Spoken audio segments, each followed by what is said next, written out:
How to delete apps from your app library. Hey everybody, welcome back to our channel. In today's video, we are going to go through the steps on how we can delete the applications from our app library and not the usual home screen. So make sure to watch the video till the end. Now what happens over here is that if you happen to long press on a certain app, you tap the remove app option and then let's say you accidentally just remove them from your home screen. But then you want to delete that application permanently, they are also still on your app library. So if you swipe all the way to the right hand side, you will be able to see the app library option, where if you would like to delete your app from app library, the only way you can do that is to delete the app completely from your iPhone.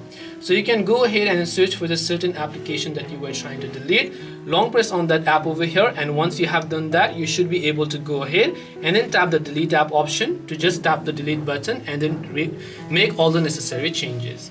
This way you can go ahead and then delete applications from your app library or your home screen. Hope this video was helpful. If you have got any questions, then feel free to leave them down below. Thank you very much for watching till the end of this tutorial and see you soon in the next video.